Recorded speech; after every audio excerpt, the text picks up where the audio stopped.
here. What is going on, guys? It is your boy Player X here with the Semi Limited Podcast. As usual, just want to thank you guys in for tuning in to another episode and showing love to us. Appreciate you guys coming in. I know we didn't have an episode last week. I really wanted that episode to kind of marinate with you guys and kind of resonate and pick up all the things that we were going off of. But I definitely have a way bigger and better episode for you guys today. In today's episode, we will be going over if Yu-Gi-Oh is on the cusp of greatness or is it on the edge of destruction. We will also be talking about what the impact of the tins will have this year on the player base and how competitive scene will look in the next few weeks before and after the importing of our next core set, Rage of the Abyss, as well as a very, very special guest for you guys. But before all that, let's get into these sponsored plugins, guys. Be sure to go to that Linktree link down in the description box below to follow all of our social sites. You can click that tab, and it'll bring up a box with all of our sites. You can click the Twitter, the YouTube, the Discord. It doesn't matter what it is, guys. We got it on there for you. We'll be continuing to do more giveaways when we hit the certain accolades for the sites. So when we hit 50 followers on TikTok, 100 on Twitter, 200 on Instagram and Discord members, and then 500 on YouTube, we'll be doing way more giveaways. And then speaking of those giveaways, that we are sponsored by Unplugged Gaming in Manlius, New York. So shout out to them for sponsoring the podcast. So be sure to join their Discord server, also in the description box below, to be a part of all their TCG communities, Lorcana, Magic, One Piece, whatever it is. If it's cardboard related, best believe that they got it in there. So go join the Discord server. And if you guys pop in store, be sure to tell them that the boys over at Semi Limited sent you, and they'll be sure to hook you guys up. And last but not least, as usual, be sure to catch Brad, aka Mr. Perfect, live streaming on Twitch every Saturday night at 11 p.m. Eastern Standard Time. His Twitch will also be in that Linktree link down below. You can catch him play testing, theorizing, crafting. It doesn't really matter, what the night is. He's always doing something Yu-Gi-Oh related, maybe Master Duel, EDO Pro, Omega, whatever you guys want. Be sure to go ahead and interact with him in the chat on those days, so that way he can interact with you guys and get you guys the best sort of stream that you guys can possibly get. But with all that being said, let's start digging into today's episode. But before that, I want to introduce our guest for today. Many Yu-Gi-Oh players know this duelist is a household name by now when it comes to talking about the greats of the game. And this duelist is not only a 6-time YCS champion throughout his career, but is now also your reigning undisputed Ultimate Duelist Series winner, as well as now your North American Master Duel champion for 2024. So let's give it up for the top dog, Jesse Kotton. Hey, hello. Hey, what's going on, Jesse? Appreciate you for giving your time to us today and having some fun. Did you have any shout outs or any plugins or anything like that you have before we start getting into any of this? Sure, I'll shout out my stream, I guess, real quick, and my YouTube. I am a content creator, so you can find me on YouTube or on Twitch. I just use my own name. Shouldn't be able to find me, Jesse Kotton, YGO. There you go. And I'm assuming you said Twitter and YouTube. You're not on anything else? Twitch. Or or any metafying, any coaching and stuff like that? I do have a Patreon, and I'd have classrooms. I don't do one-on-one coaching right now just because it's I don't have enough time. But maybe one day I'll have time for it. Yeah, you'd probably have like 800,000 people trying to get on one-on-one session with you. So I can understand that. Now that that's all out of the way, guys, let's get into today's episode. Starting off with the current state of things and how people basically want to hear from you outside of I would say the traditional things. I know we just got done with that astonishing victory that you guys pulled at Seattle for the World Section or World Championship Series. For people who don't know, in Seattle, Washington, they were holding the Worlds because North American had the host it this year, and Jesse basically went through Team 7, came through and cleaned up house and took out the reigning champs, the Snipe Hunters from last year, and basically took it all up and made it their own this year. But is there anything that kind of feels like routine for you when you're playing at the highest of levels on a consistent basis? Because anytime you see the name Jesse Kotton, you already know that it's probably up in a topping list or even a winning list. So is there anything that kind of comes with it as far as a daily thing that you kind of notice yourself doing every day to maintain such a high level of play? I mean, that's just a lot of time playing Yu-Gi-Oh. That's kind of prepped me for that. Not necessarily anything too crazy. Like for Worlds, I'm still very much nervous. It's not something that the nerves go away for.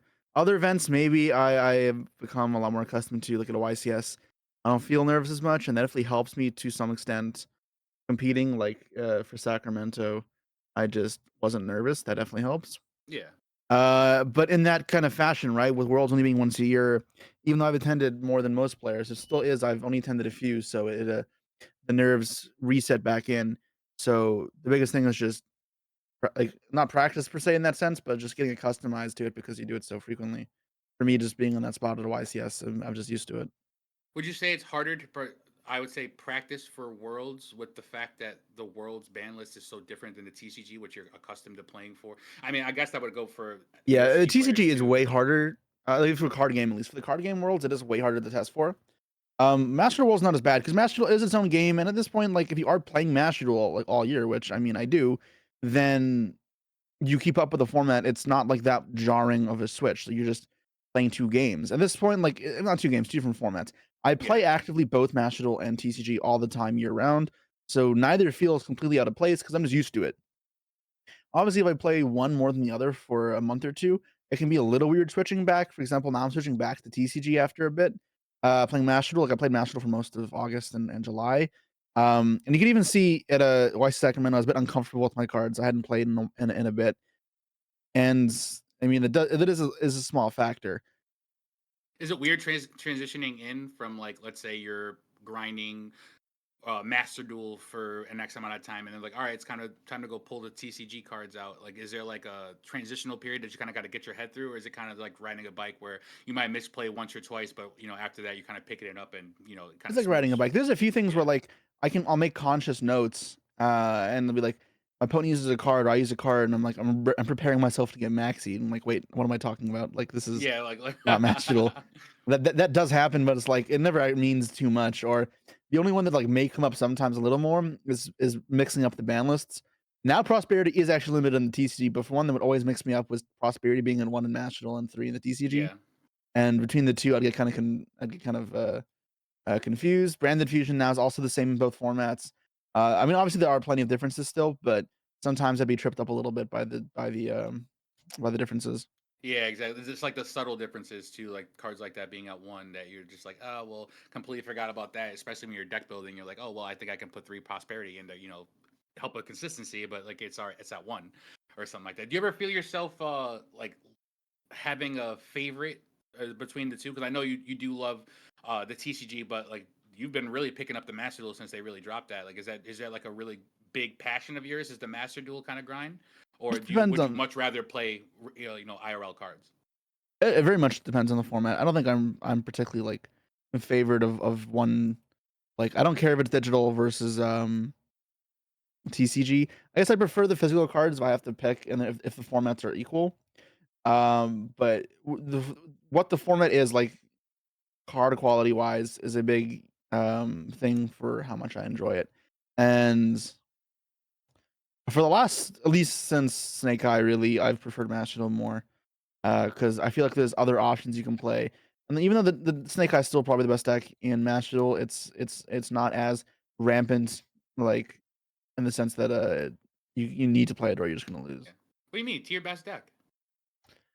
I mean, the tier is a very functional deck in Master Duel, whereas in TCG it just would do Is nothing. nowhere near the same. Just the existence of Kit as one is just so powerful for that deck. Oh, it It's is crazy. absolutely huge. Do you ever like feel yourself kind of like getting burnt out when you are having to keep up for not only just a T? I mean, I can only imagine how it is keeping up on TCG year round, but then you got to add Master Duel and those ban lists and those differences, those play styles, clicking everything. Did you ever feel like burnt out? Like, damn, I need to pick one I or expected to be burned out, to be honest, at some point, and I'm surprised I haven't. I'm sure it'll happen.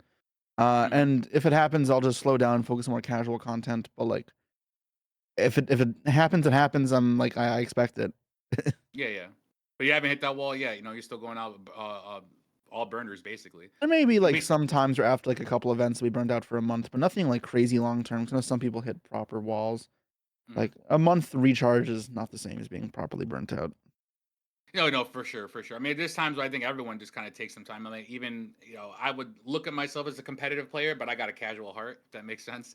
But I try to be as competitive with my deck building, play testing, or playing with the best or highest tier potential I'm able to. But even still, there's times where like even if I'm just not a big fan of the format, it doesn't even necessarily have to be something where like I'm playing too much. But like if I'm not like interested in playing my cards or the interactions of the format, I just I'll just take a little back burner. Maybe I'll just go to locals a couple times a month and maybe not go to any of the bigger events. But I don't think I'm ever gonna like quit the game. That you don't think you've ever gotten to a point where like you maybe wanted to like uh put the game down or like for something else or maybe pursue something else or do you think that you're gonna kind of be around and involved with Yu-Gi-Oh kind of like how Billy Break is where like if you're not playing you're kind of involved in like the back end side of things or do you just think that one day you think that you'll just put it down? Yeah, I don't know if I'd ever be involved like Billy is. Working for Konami sounds miserable. Yeah, I I just played just long want to enough see that I've fun. seen how the sausage is made enough to know that I do not want to be Yeah, there you part of that. um, go. and like, yeah, that's not something I have any desire to do at any point. Uh, but if I were to stop playing, I never really felt like I was about to do that. I've always felt pretty good. But if I did feel like that, would I also not do content? I mean, it depends how to what extent. If I quit fully, then I probably would quit fully. I feel like the next level would be casual and mostly content based, but Mm. then if I'm not Well, doing because like content because I want to play that's Zero, what then I like would just be out of Sunsea it. Jess was doing too. Like she's still doing content, but like doesn't plan on going to any like more big events or anything. So she still has a love for the game. Otherwise, you wouldn't do content. Period. Like as you said, you just kind of quit it all. But I was just wondering like because like someone like you is kind of just gotta. I'd assume this could just be an assumption that you would just apply that mentality to like I'm assuming every aspect of your life. Like you would go out there and make sure that if it's your job or Yu-Gi-Oh or maybe like just another hobby that you enjoy that you're gonna play to the highest of its level and the fullest of its capabilities. But that's got to transfer into other things. I'm assuming. Yeah, to some degree, yeah. That's fair. I mean, I was just wondering because like I'm just thinking like, damn, if you're like eat shit breathe Yu-Gi-Oh for so long, it's kind of like when people retire like from work, like you're just like, damn, all right, what do I do now? You know what I'm saying? You're kind of stuck with that, like, all right, well, now I have the rest of eternity and all the time in the world, so what am I gonna fill it with? Especially when you have all those platforms and all those, people who are like uh play testing with you, looking for like you or like looking up to you as like one of those like GOAT players who just like is always innovating or always doing something. You know what I'm saying? Like it just seems like at some point in time you got to be like, yeah, is this still for me? Am I still going to be the best 16 years down the road or like 20 years down the road? Like I know we're going through the quarter century for the card game, but Yeah. obviously you started playing what like 2010, 28, 2008, I started playing 2004, 2005, 2004. Okay. 2005, 2005. So I mean, you're still going strong. I'm not to say anything wrong these last 20 years, but like now I'm personally looking ahead to like where am I going to be in the game? Am I still going to be competing? Am I still going to go to regionals and stuff like that? I've only been to nationals once before. I've only started playing maybe about 4 years ago, like for real. Started playing 4 years ago, but I still kind of just think about just my standpoint in it, and so I'm just kind of curious to see how yours would be, just being around for so long, seeing all the greats, like kind of just doing everything. I guess like when you're young and like you're hungry for that title, you kind of just want to experience it all. But like once you've experienced it, like what's left after that? Yeah. I don't know. It did feel a bit weird, like after Worlds. This was like the journey for 20 years. Like this was the end ambition, like the dream that I never even thought I could Yeah, achieve. exactly. And I reached it and like, what do I do next? And I mean, the next year is an easy answer. I've been invited back to Worlds, so I try and defend. But should I not do that? I wonder, like, do I have the drive to try and get back there again? And Exactly. I don't think I'll quit Yu-Gi-Oh, but I may just stop competing to the crazy highest degree because I'm like, what am I trying to accomplish here? And the ones what I enjoy, I would do, but like, there were definitely events where I go further out of my way. It would be more expensive to travel, and it would be um farther to go to, and to places where I wouldn't even do any sightseeing. And then those events would kind of just be just play, get out. Those like aren't as enjoyable. They kind of just almost work, and I would just not do that unless I really did have to for work.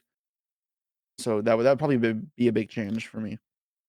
Is there any part of you that kind of wish that? because you said you went to Worlds like multiple times, obviously. Is there any part of you that wished that you were participating in Worlds in the main event instead of Master Duel for this year? Like, do you think that next year, instead of going back to defend your Master Duel title, you'd actually just go to see if you can compete in the TCG aspect of it? No, I enjoy the national one. I enjoy the 3v3 aspect a lot, so I'm cool That's with it. fair. That's fair. If they were to change it to be solos for Master Duel, you think that would change your decision or your likeliness for it? Um, yeah, probably a bit. But again, it depends on which format I prefer at the time. Yeah. Okay. That's fair. That's fair. I do have because we were now that we're talking about your world's performance, just catching all of the main action from that main event for you guys. My buddy Daryl Rupert, so shout out to Daryl, he's over at Locals right now playing. He wanted to know if you could take us briefly to your inner thoughts when you decided that you were gonna deck out your opponent with the Max T challenge. He wanted to know when you realized you were gonna pivot to that play and then like commit to it. Like what clicked in your head that make you be like, you know what, I can deck him. The second I milled, so you can search card destruction with Curious, but usually it'll get ashed, and it's really hard to prevent the ash from hitting it.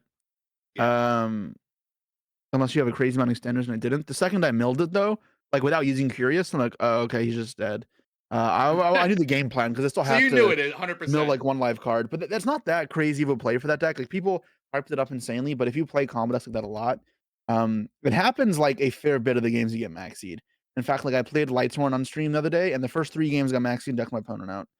And it's like It this is somewhat happens. normal, right? Like this is a part of the game. If you aren't planning around Maxi, you're a fool. And yeah, that my game plan is not call by or ash because it'd be inconsistent in a 60 card deck. It's deck them out, as silly or stupid as it may seem, and it works. So yeah. Oh yeah, 100%. I was just wondering too, because like we were talking too, and he was like, I wonder if he went into that game thinking, yeah, if I get Max Seed right now, I'm just gonna deck him out, or if it was one of those.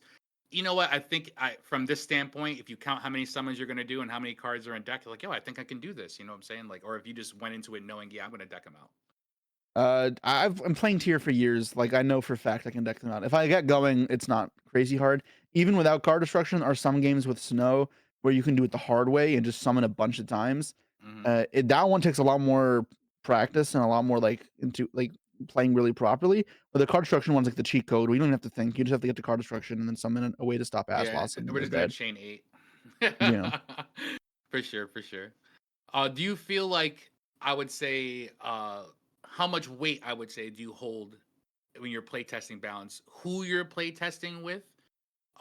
Let's just say for the TCG, there might be a different way you test for Master Duel, or do you test how long you're actually playtesting for? Like, let's just say you're playtesting with Pack for maybe a half hour, or maybe another tier one player for maybe an hour and a half. Do you feel like there's a difference for other players who are trying to like get to your level?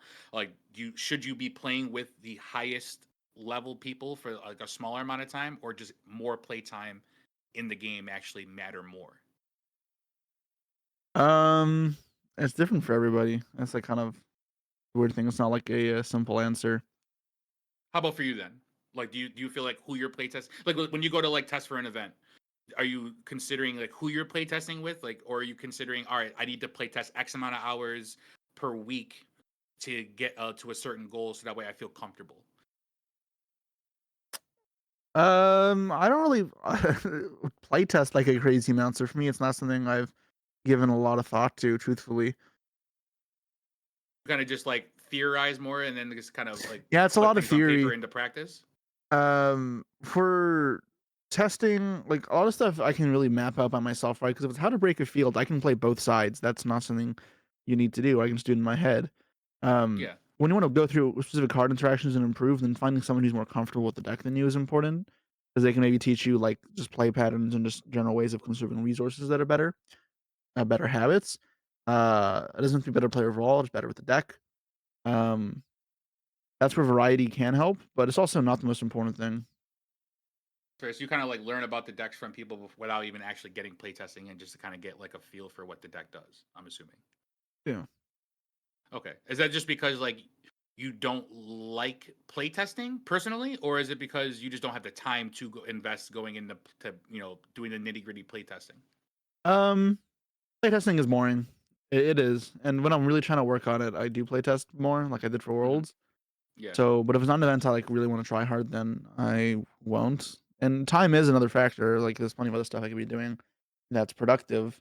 It just hundred wouldn't percent be for Yu-Gi-Oh! Like it would be to boost like more content for the channel or further your just career. anything Yeah, else yeah, for hundred work. percent. Yeah, I get that. I mean, is there anyone that you would say you look up to duelist wise, like that you like? All right, let's say you're going to an event that you're not really practice for. Is there someone that you like hit up or like that you look up to? Be like, oh well, this person's got a good grasp of it. They'll give me the inside scoop, or that someone that you kind of like because everyone looks up to you. I'm assuming if you go down, everyone's trying to take pictures or get some kind of advice or like get some coaching or something like that. But like, is there anyone that you kind of like look to in that kind of manner? I always feel a bit bad asking for help because it feels like it's a cheat code, so I don't like doing it. But if I Really? had to like say which people I would ask if I was going to do that, it'd probably be Pack. Pack is one of the absolute hardest workers. He has a crazy work ethic, so he'll like squeeze in 25 hours worth of practice into 24 hours type of thing, on top Okay. of a day job. He's absolutely insane. Um, and and obviously he's a very good player too. If there's another player who I feel like is just like excellent in like, I just really respect their I guess gameplay a lot, and he'll catch me off guard sometimes. Is my teammate Ryan. Um, You, Ryan, you. like usually a lot of stuff I'll be able to see very well. It takes a lot for a player to impress me. There are a handful of players who I've seen play, and I've been like, okay, this is really good. Like this is stuff that um I think either I may have not seen or I've seen, but I wouldn't have expected them to see. And To be just learning, yeah. very smart plays. Although it is also a bit different because deck building and play isn't entirely the same. I love Ryan, but I'm not trusting him for deck building because it's a lot worse. Is that just because you trust your own deck building, or you just don't think that he knows how to properly make synergy within certain decks? And it's specifically Ryan. I do trust my own deck building as Okay, well, so okay. and I also think it's better to understand how your own deck works at a core level. So Mhm. just learning the format and then building for yourself, I think is better. But if it came down to it, I would still rather take Pack's deck over Ryan's deck. I feel like he's a Yeah, better deck builder. No I offense to can Ryan, agree with that. he's Well, I mean, everyone's I've got given their Ryan infinite shit strengths. about it. Yeah, well, I can. You would be the only one I think who could give Ryan shit about that. So I don't think he'd take it from anyone else. But there are strengths to every duelist. Like I know that I do a lot well with when formats are kind of figured out and people like put up combo videos and stuff. I'm very very good at memorizing combos on the fly, so I can probably maybe on like an hour trip to like a big tournament or something like that, I can watch like a Christian Urena Snake Eyes combo video, and that 18 or 15-minute video, I can just kind of like picture, kind of photo memorize everything, and then I'll be able to go to an event. But like my deck building isn't always the best because I'm one of those players. Well, like I said, I think competitive, but my heart is casual. So like I'll be trying to like put in like when Cash Tira was the thing for Cash Tira format, I was playing Ogre and pre prep, or sorry, prep. And obviously those aren't the best cards, but something in my head was just like, well, I like prep. I like Ogre. Ogre's just, it's a good one of.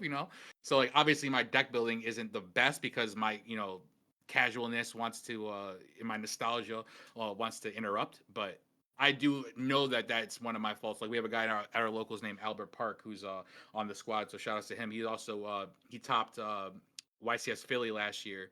But because he was playing Flu and he just knew that it was right when Thrust came out, like that Thrust was going to be a crazy card. He play tested with it. He just knew that how to incorporate it and just put it into the deck, and just like as soon as the card was released, he threw it right in. And he was like riding a bike. The man was just already going, so he topped the immediate event right afterwards. So like he's really good at deck building. But I know that there's definitely strengths and weaknesses to every player.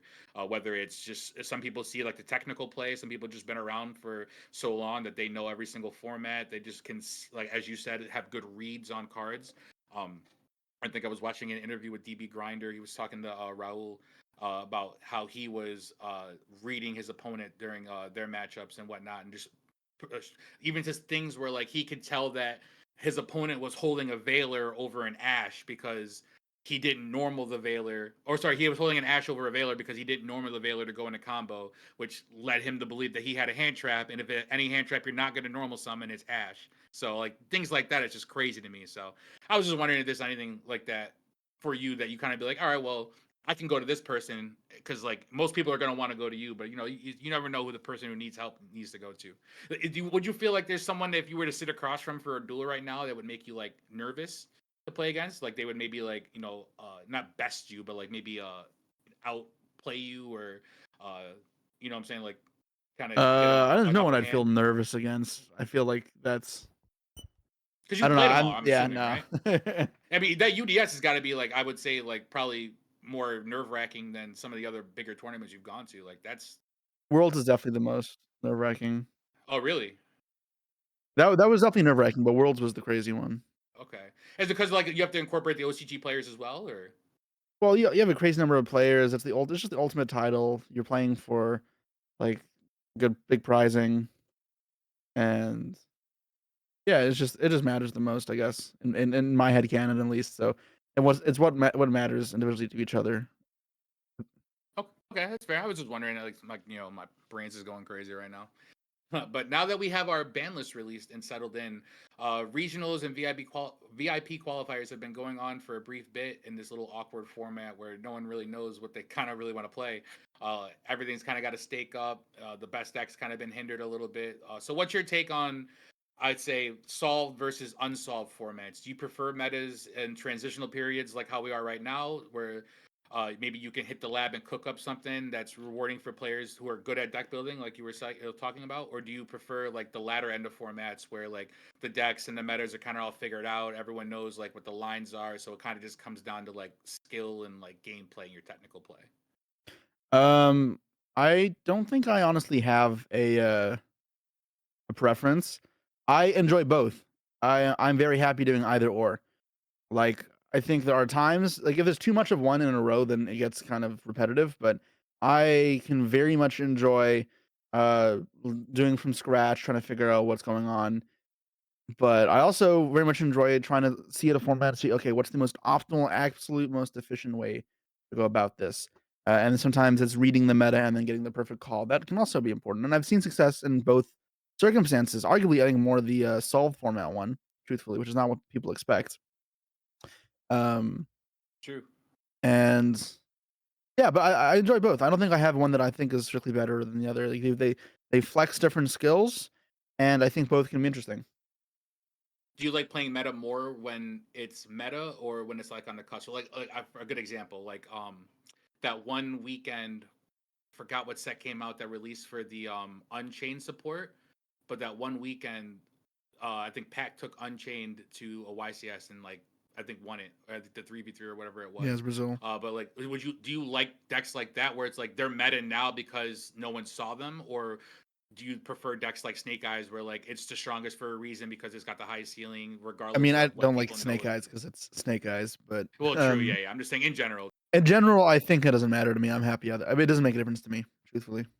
That's fair. I know some people have that like whole I hate beginning of formats where like people are gonna play water and like mermail hand loop you because no one knows whether to play board breakers or hand traps or whatever the hell it is. So I know people complain about that, but I was just wondering. I like seeing where like the highest competitive minds are to kind of see like if not only myself but other players are kind of like on track with like how their thinking should be or not should be, but like in reflective to your own. Would you rather a deck like Snake Eyes? Because I mean, obviously we saw very very minimal hits to the deck. At least it makes it awkward now, but as soon as the Rage imports the Azamina cards, like they're right back off to the races. But would you Yeah. prefer a deck like Snake Eyes be hit and banned to unplayability more sooner than later? Like how instead of us getting any Snake Eyes banned, we got the Link Karibo and the Baron and the Savage bans. Do you think like they should have just banned the Snake Eyes cards right then and there, or do you think it's more suitable for a deck to kind of be hindered piece by piece, so that way it can stay around a little bit longer, have a little bit of longevity? Because they kind of did the same thing with Tier. Tier, I think the only hits that they got Tyr was got like curious slaughtered to. pretty fast. Well, they in that one list they did, but there was a couple lists where they kind of got off on hinder. I think they had like curious ban, which was like a little bit. Yeah, it was one list. It wasn't that long though, right? And there were different versions of it. I mean, Yeah, the yeah, difference and, is that and that was before the Shizu cards too. Because once the yeah, Shizu cards came out, it was like crazy. But like they were getting hit piece by piece over about a year and a half. Or do you think that decks like Snake Eyes and like the same stance has been meta relevant for a year and a half almost? Or do you think that we should just hit those up right, or should it be a piece by piece thing to allow them to see how they adapt? Are they long, their longevity, their status and stuff like that, or is it just easier to just ban them? I don't think tier was as nearly as bad as Snake Eye for that, but also it depends on the deck. In general, though, I Really? think they need to be faster with it. Like a format with the deck, like a couple months is enough, and then they can hit it to a tier 2 status is fine if they want to do lighter hits, but still needs to be enough that the deck isn't the best deck. Like Snake Eye was the best deck for a couple months. It could have been hit the point of being the second best deck, or not the second best deck, like being like a top 5 deck, but not the best. I would have been a little more understanding. Obviously, that's not what we got though, is the problem. Like, I think the other approach, if you want to hit piece by piece, is to do it like Mashal, and I'm a fan of it, where it's monthly ban lists, because then it becomes an actual like noticeable difference sooner. And you have more different formats constantly. It's not just the repetitive. I feel like 3 months sometimes is a little too long to be changing and updating these things, especially with how fast Yu-Gi-Oh really is. The game is so crazy fast now, where games are over in like a turn and a half. To I think that our ban lists and our sets should reflect that. You know what I'm saying? Like the cards in there shouldn't be so explosive, and if they are going to be as explosive as the Snake Eye cards, where one card gives you a +7 and net advantage, we need to have other decks in the format that also do something to the same ceiling, even if it is in a different way. Like I personally like more triangle formats where like I don't have to go and do a mirror, because, like, not to say I don't like mirrors, don't get me wrong. I sometimes enjoy the right mirror, but there are mirrors where, like, let's just say if we had to sit there and play flu because flu was meta, and you and I had to sit there and play flu mirror matches all day at a tournament. I don't think I'm not gonna enjoy that. You know what I'm saying? That's not fun to me. Maybe the tier ones for you guys were a little bit fun. I think tier was a little too much for me. Not to say that I was like, because I participated in all the formats. Don't get me wrong. I was playing Sprite in that format, and I was playing with the Bestials and the Crows to try to stop the tier. I was playing like an anti-tier kind of Sprite deck, um, but I still played and participated in it, even if they didn't like ban tier right away, which is what I kind of wanted to. I think we're in the same boat where I think they need to hit things way faster. This game has just gotten to a point where one turn determines whether you win or lose, more or less. If you have three cards in your hand and you're starting up with a draw of four, and your opponent has four interruptions or five interruptions, including the graveyard, and that's not including what's on their hand, then it kind of feels like the game is over so fast. So I personally believe that more triangle formats are better, because it allows people to play different things and allows them to kind of play what they want and still compete. Like toss format, I kind of got in at the latter end of toss, like it was like late 2019. So it was when Dinkirsu was first announced. Is a Dark Neo Storm, I think it was. Yeah, Dark Neo Storm. Um, Hmm. so it was like right when I enjoyed that latter end, because I was new to all those. Like those decks were cool to me. Watching an Orcus combo go off was like, oh shit, that's crazy. Can't believe that one card just got you all this Dinkirsu. You got the IP. You about to go into what was it, Appaloosa or whatever it was. It was crazy. Thunder Gods and Colossus. I can't add shit like that. Wow, this is wild. But you could have picked whatever you want. Like they were all viable decks. Now we're into a point in the state where even the last couple formats, the last year and a half, I feel as though we've had just straight tier zero formats. It was tier until that was neutered off the ban list, and then it was cash. And although cash wasn't as strong, I think it was just as represented. If not maybe on a slightly smaller degree, maybe like 55 to 60% of topping lists instead of like the 65 or to more that tier zero acquires or whatever. But it was still an arguably tier 1 point or 0.05 deck. Um, and then right after that, now we have Snake Eyes and all that shit. We've had Snake Eyes since fucking November of last year. Like it's just crazy that no other deck has been released or imported or anything like that that can compete with this one deck. Like we had three or four decks in the same set that can all compete. Maybe the Ryzeal's next set will give us some hope, but I think that would be a little bit more balancing for the game and allow a lot more players to kind of enjoy these formats a little longer. Even if it is going to be for 3 months between, I would much rather like a monthly ban list. I think that's more showing that Konami's caring and paying attention to the player base as well as its game, instead of just like, yeah, we're going to drop this list and then we're going to check back in on you in 3 months and see how you guys are doing. Like, that just makes no fucking sense to me. But you know, that's neither here nor there. But it's just weird to see how you thought that you liked tier mirrors more than snake mirrors. I think that snake mirrors are a little bit more calmer than the unhinged Yeah, but the aspect tier of those mirror fucking tier mirrors. is skill expression based. It's not like the better player will win that most of the time. Where the snake mirror, it's a lot more just Like who opened comparing better type hands. deal. Yeah, okay. That in that aspect, I get you. Like it is a lot more intensive because you have to think through it and it's very complicated. But that also has a layer of like that's part like why I like Yu-Gi-Oh. I like the complexity. And I like to see where it goes. Have you ever? Because that kind of brings me into like my little next talking point. Have you ever watched My Hero Academia? Are you caught up on like animes like that? I'm at like You're yeah, I am. familiar with I don't know what exactly he where I is. am, but yeah, I All right. have. Have you heard their like a theory on quark singularity? Maybe, but remind me. Yeah, so basically, it's one of the doctors, the evil like scientist guy. He was basically saying that he has a theory called quark singularity, where quirks are going to develop and advance generation by generation by generation until the quirks that are being developed are going to be too out of hand to be controlled by our bodies, and the quirks are going to literally tear people apart. Like we're going to get to a point where like uh things are like it's going to get so much power our bodies can't contain it, and we're going to just literally either break apart or die, or like we're going to cease existing as a species because we can't handle these, the strengths of these quirks. And I always thought that that was a weird, not weird concept, but like a kind of like a, you know brain scratching concept, that like the way that things adapt and evolve, and if they, they get faster and faster and faster, eventually gonna get to a pace where it kind of burns itself out.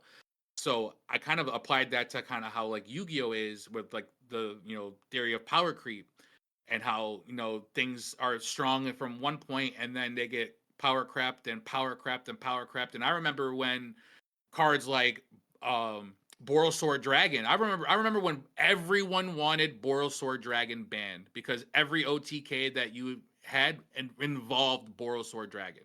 You know what I'm saying? Like, and then that got power crept by like access code. You know what I'm saying? Now everyone is ending with the access code if they want to go for the OTK.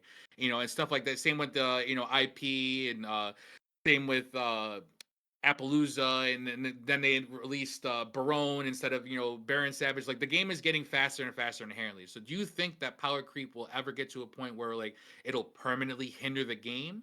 Like do you think we're moving too fast as a whole, or if so, how do you think we can even counteract that? Like from your I think standpoint. the game will still be fine. Like the game will go on. It'll change. It won't be the same as it was before, and it'll always kind of keep changing. But I think that's fine. Like uh, it's just the almost natural part.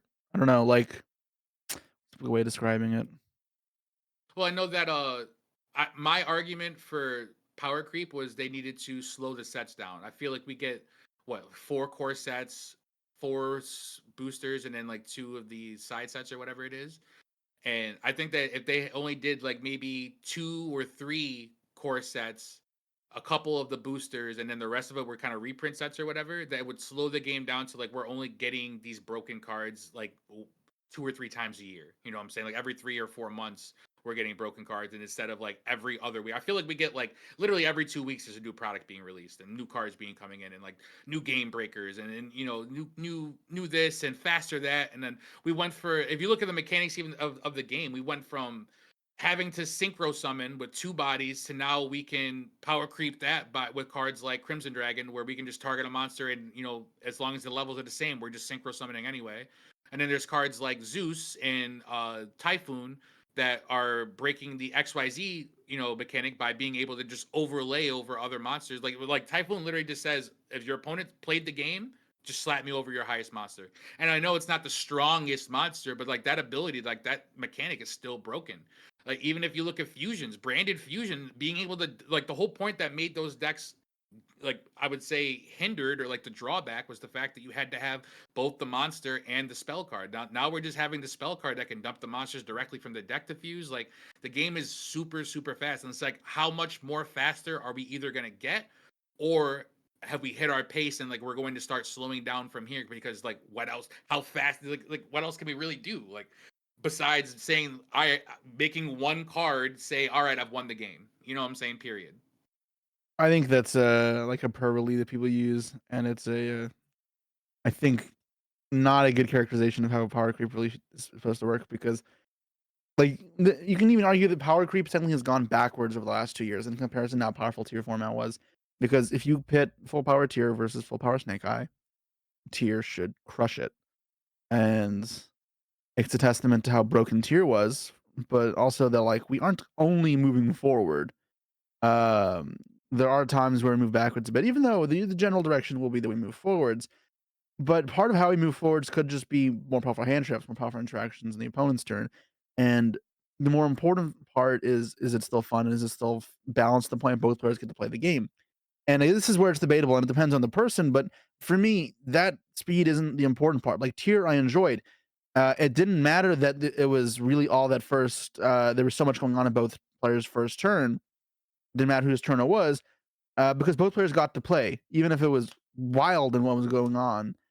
And I think that's fine, right? More powerful hand traps will have to come out to keep up with more powerful extenders. But if that happens and they keep the game balanced in that essence, then that's not something I have a problem with.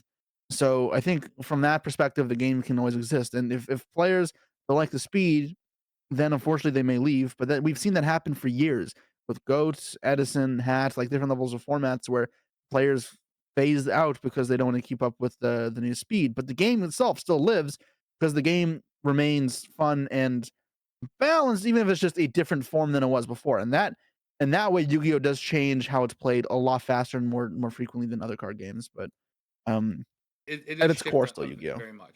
Yeah, no, I agree. I can see where you're asking or where your standpoint is. Where like, because I was going to ask you to clarify as far as like power creep backwards, but like when you do put it up, if I took a 20, 21 or whenever like that list came out, like right before that neuter list when they banned like kick close and shit, if I took any form of tier with Kikkolos and like these Shizu cards and put them up against full power. Give them everything. Fuck, give Snake Eyes everything that they had. You know what I'm saying? Give them the Link Rebo, give them the Barons, give them the Savage, give them the Appaloosa. And I think you might be right. I think tier could still come through, Tier should even win. playing Yeah, on turn tier should zero. win pretty much every single time it goes first. And when you go second, then you draw Orange Light plus Miller, you should win on the spot. If you draw Havness, you could win on the spot. And if you know the matchup, you could tech accordingly, right? Obviously, if you play the tier deck from like November of that year, you'd play it built for the mirror match. You'd have a bunch of dead Bistals in the matchup. Obviously, if you knew you were playing for Snake Eye and you were able to change that, then you just build a deck that beats Snake Eye. Like you could play Green Light in that deck because then Green Light discarded Shuffler or a Miller also destroys your opponent, like when they use original. You get into that semantics, right? Obviously, like it's that one's a bit iffier, but I still think tier is favored in that matchup. It's also like how you said, I do agree with this format is very hand comparison. All right, I have a starter and one extender. Okay, you have three hand traps, so you're going to stop me this turn, but you have one starter, and my two cards left are hand traps. So if you don't draw a starter, I'm stopping you, and then I'm going to draw. Like, I got my follow up in the graveyard, so now I'm playing, and you don't. You know what I'm saying? It is kind of a comparison of that. Back then, even when I was playing against tier, because I never did play tier. Not to say it was a lot, and I did kind of leave it to like the super hyper competitive players that kind of play it. Like a buddy of mine, Brendan, another sponsored duelist from the podcast, plays tier, and he lives and dies by Kikkolos. When Kikkolos comes back is when he's gonna come back and play.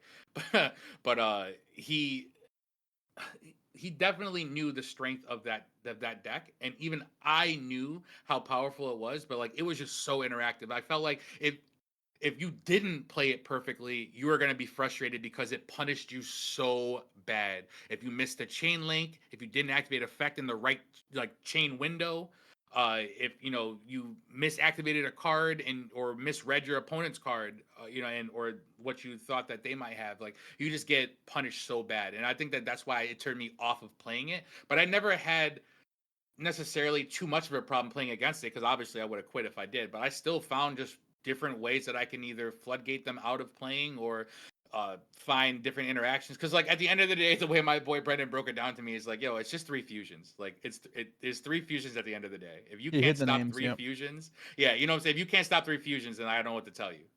Type deal. So Yep. like, You can try flood them out of the milling, or you try and block them off of uh, or you try to block them off the names instead, and that's exactly. typically the better game plan.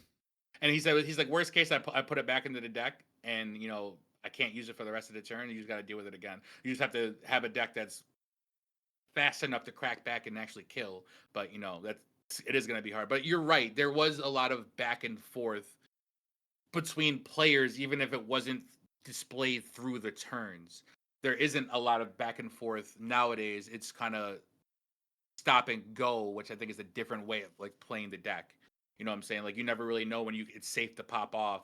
When in tier, like, all right, you felt like even if you did pop off and your opponent had to stop, I could just keep going. I got gas. Do you have the stop for this? Like, all right, cool. You stopped the Kitkalos. Can you stop the Kalina Heart? Did you stop the Elf bringing back the Merly on your turn so I can play again, like type deal? So like I do agree with that. I think that I can see your point. I do think that the game is still moving too fast. I think we do need to slow it down, not like a tremendous amount. I think that it still needs to get slowed down a little bit, not through, I would say, I would want to say the rate at which we're getting these powerful cards instead of like how powerful these cards are, because like there's supposed to be powerful cards in the game, like what I'm saying. Like I said earlier, there's more decks when there's multiple decks that can compete and have a good time, and I can go to a regional and not have to play the same fucking mirror match 9 rounds all day, because people actually just know that they can compete with other decks instead of just one. So I don't know about going backwards too much, but I do agree with you where the decks are 100% different. Moving on to one of our final topics for tonight, just because I know we're taking up all your time. We have the viewers' favorite segment. This is the People's Choice section. So this segment, we let you, the listeners, come up with questions that you would like to ask our guests as if you were there and you could do so. To participate in one of these and all you have to do is be a part of our Discord. The Linktree link is again provided in the description box below. And the answer are application questions, so you can enter the server. And then all you'll do is go down to the People's Choice channel, where you can leave questions for our future guests, as yourself or anonymously, or you can leave comments to who you might want and all that stuff. But we go ahead and find the best couple and we ask them to our guests when we can. So this one, we have the questions lined up. We have 3 for you. The first one coming to us from Joe Nicosia, aka Sword Soul Joe. He asked, "Did everyone's deck list getting leaked for the Master Duel World Championship Series affect the rest of the tournament at all?" A little bit. It made it so you knew what everyone's playing immediately. But oftentimes after the first few rounds, you know what everyone's playing anyways because the games are live. They're you can watch them in game as they happen. Anybody can, not just you. And they're all like they're completely public. So it's not like that crazy. Like we expect shit like that to happen, just not literally right away. So it made a small difference, but not a crazy one. Okay, no, that's fair. I was just wondering, all right, I guess he was just wondering too, but I was also kind of curious because I didn't know if that was like really a thing that, not to say like people don't go off the honor system, but just that you would be trying to actively find out what your people are on and off before the get go. You know what I'm saying? Before the tournament even starts.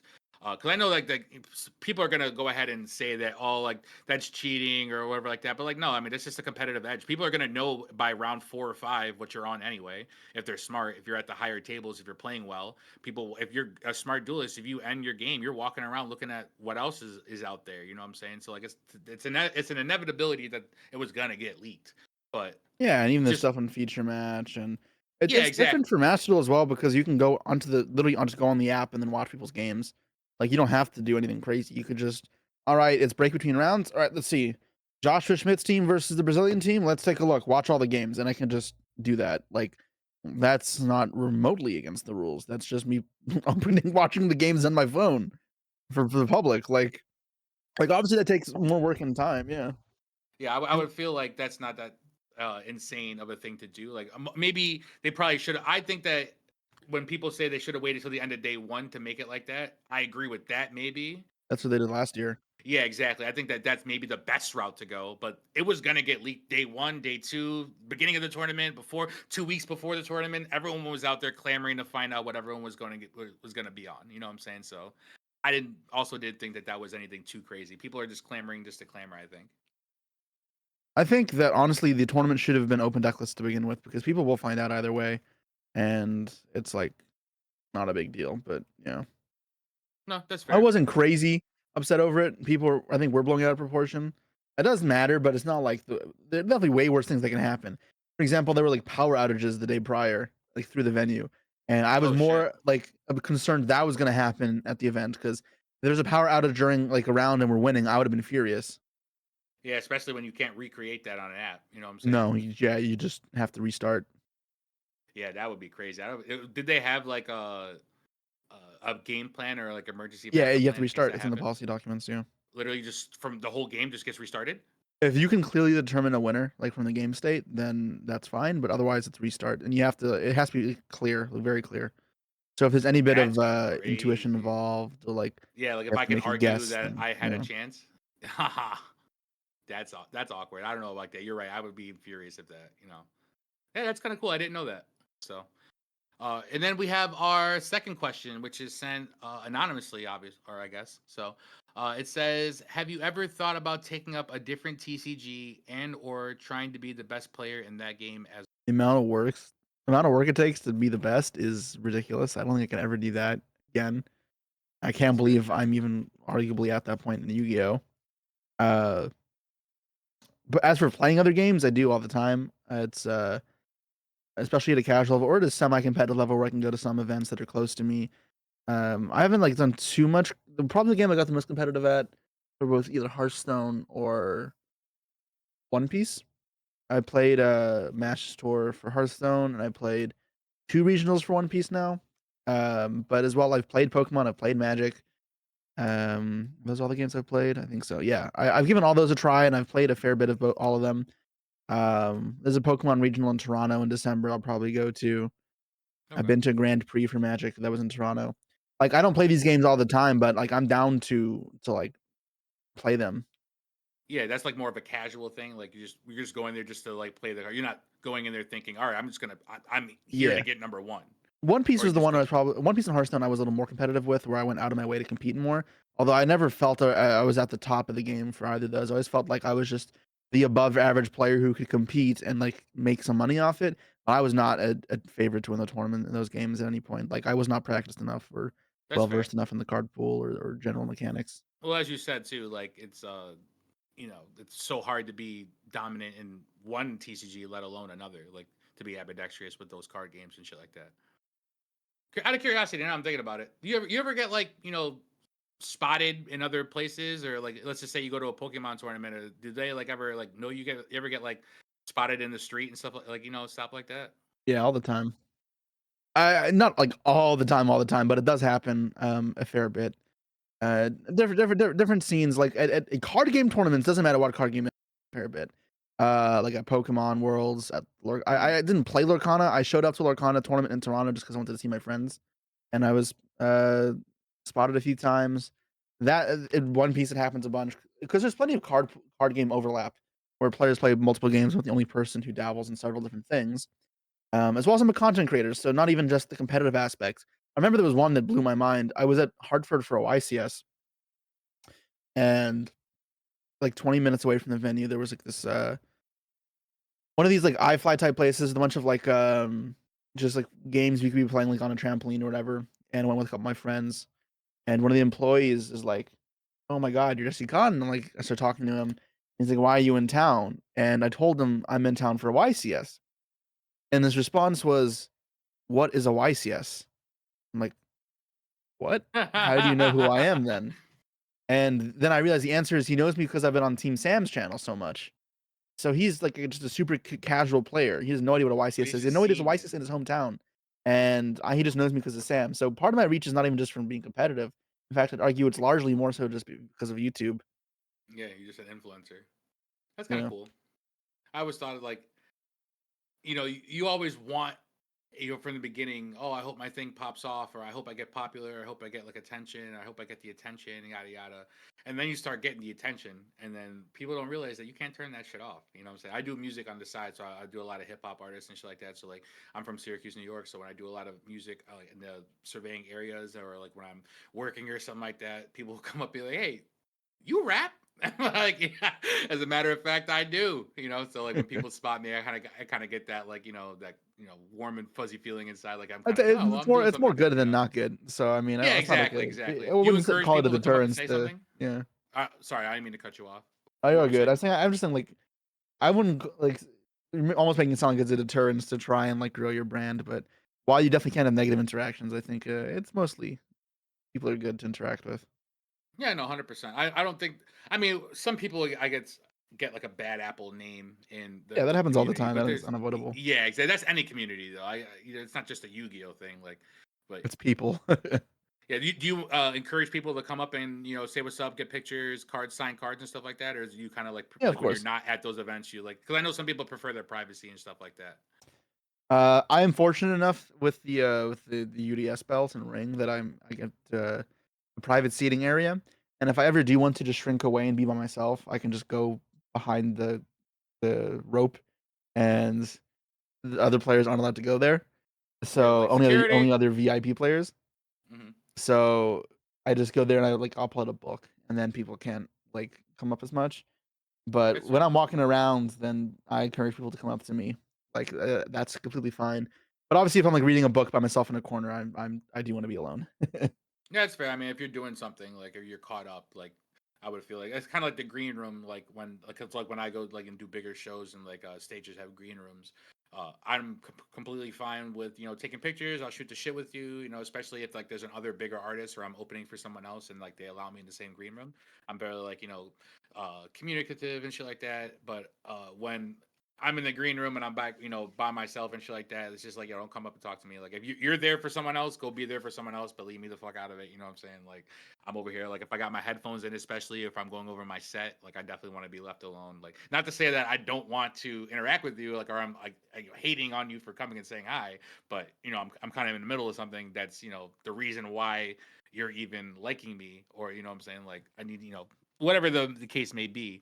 There's times where I just know some people just kind of want to turn it off, and I just I just kind of was gauging your threshold because some people don't realize that, like I said, there is no turning that shit off. Like, you are forever Jesse Cotton. People are gonna forever come up to you if they know anything about Yu-Gi-Oh and be like, "You're Jesse Cotton. Yeah, can I get an autograph? Can I get a picture, Jesse?" And, yeah, it's alright, though. Yeah. That's fair. Yeah. No, at least for the most part, it's good intentions, so that's, like, at the very least, just okay. Oh, absolutely. Like, yeah. It's honestly just to like, just say that they were, breathing the same air as you or something like that. I got to brush up against Jesse Cotton and some of his, game knowledge brushing off on me. Now I'm going to, beat my locals. But our last question over here comes from a frequent podcast guest and also fellow Yugi tuber, Vengeful Shadows.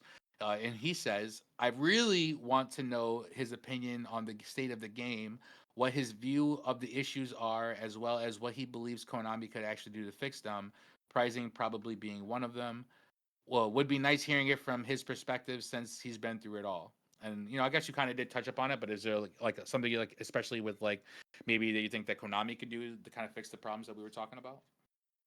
Really broad question, and I really it's kinda hard to answer, I guess. You can Yeah, go on there for hours because, I mean, these are entire podcast discussions alone. I guess yeah, I'll we be can go quick. As to for part two. pricing, which does need a bit of a fix.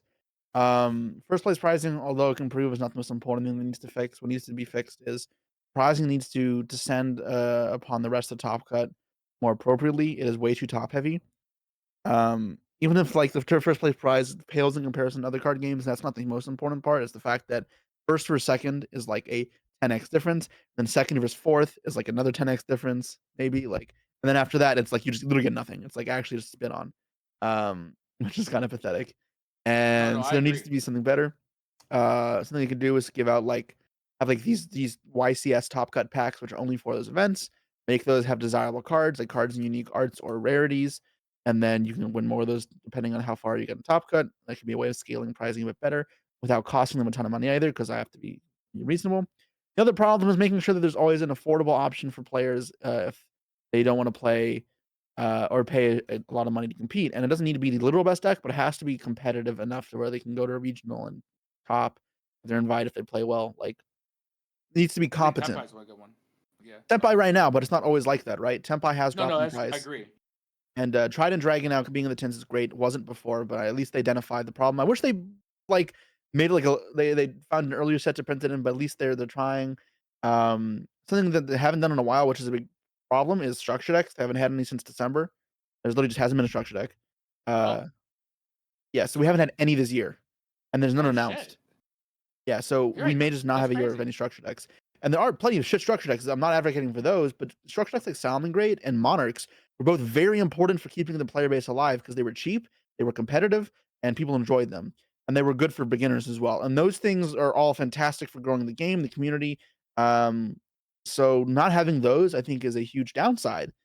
And that's the easiest way to make things affordable. And while some staple and that's where like staples can kind of get dicey. I think the new like mulch chimey, for example, if the secret rare would be kind of ridiculous. Perilia though is fine.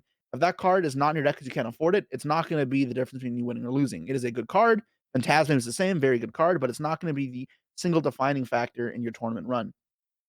Mhm. Where obviously like SP in most decks might be. That card is that absurd that it will define how well you can do in a tournament. So it needs to be balancing on those high end staples as well because you should be able to still do okay without it. And then if they are going to be that insane, they need to be manageable in terms of price. Like if they made SP and Ultra, for example, so you could have Ultra QCR.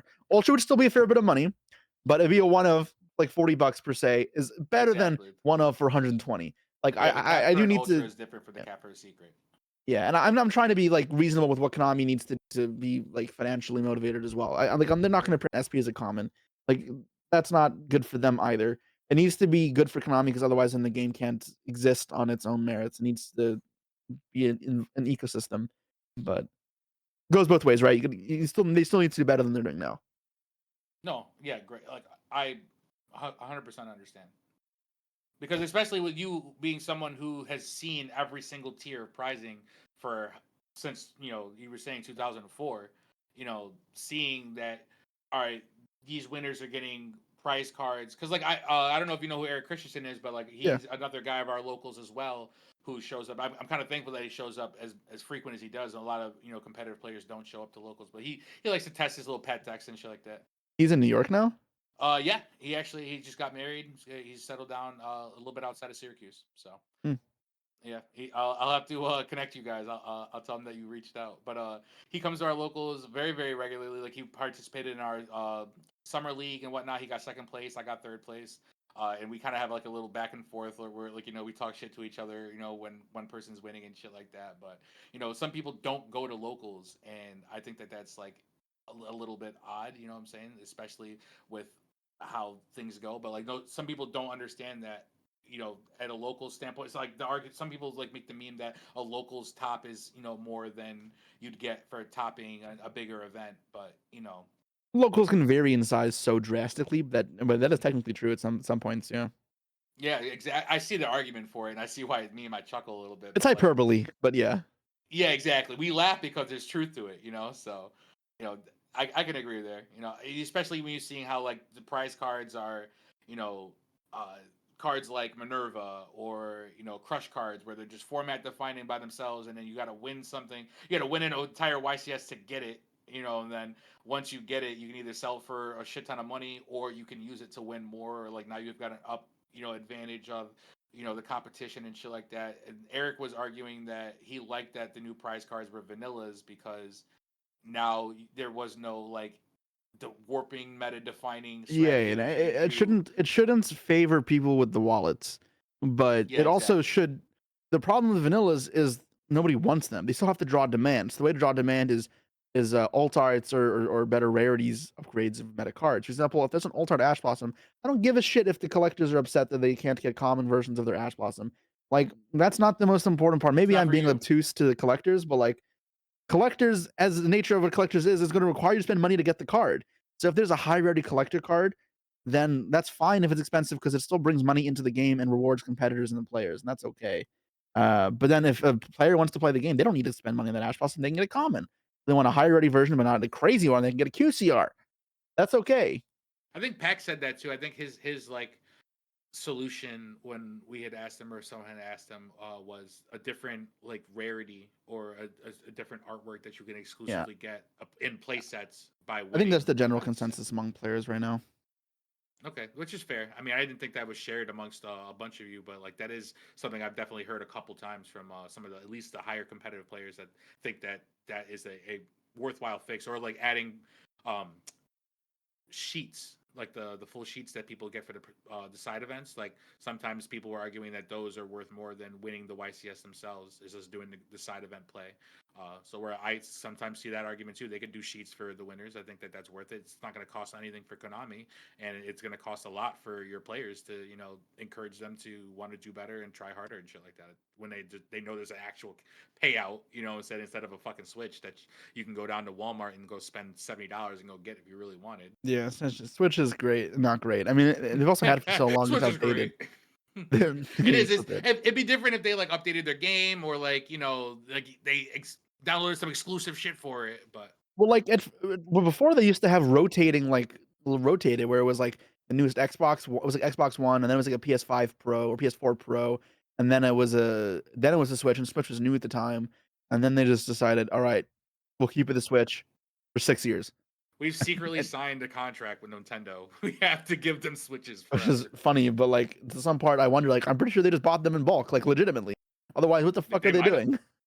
The fuck else are they like? There's got to be a warehouse that just these Switches. Yes, that they legitimately, got that has to be what it is. Yeah. somewhere. Otherwise, the alternative is me choosing to believe that they actively spend money constantly on new Switches by choice, which should be so like, how could that be what they're doing? There's no way. It had to be someone messed up and got a shit ton of Switches or like years ago, and that they're just trying to get rid of it. And that could be very well the case. I wish that we knew these things, but that would require I would say obviously communication. Communication, yet another problem, but I don't want to dive into an hour long topic. Yeah, no, that's good. I think the Venge asked a good question, and you've answered all of that too. But with all that, we are starting to run out of life points, guys. Just a reminder for everyone: be sure to go down. Click on that link down there for the link tree. It'll bring up a description where all of our social sites you can follow, like, subscribe, share, comment, whatever it is you guys are going to do, communicate, put it with your friends, whatever it is. Just remember that we're doing those giveaways when we hit 50 followers on TikTok, 100 on Twitter, 200 on Instagram and Discord, and 500 on YouTube, guys. Shout outs to Unplugged Gaming in Manlius, New York for sponsoring the podcast. Be sure to join their Discord server as well in the description box down below to be a part of their TCG communities, as well as catching Brad every Saturday night, Mr. Perfect, on Twitch at 11 p.m. Eastern Standard Time. His Twitch will also be in our Linktree link down below. As well as a big thank you to our guest, Jesse Kotton, for coming on and donating his time to the platform. Is there any last-minute shout-outs, maybe plugins, final thoughts on the show, anything like that, but you want to get off before we close out for everyone? No, I guess I've already made the shout-outs to the start. Sounds good, my man. With all that being said, guys, we are all officially out of life points. Thank you so much for tuning into yet another episode of the Semi-Limited Podcast. I am Player X. Thank you and good night.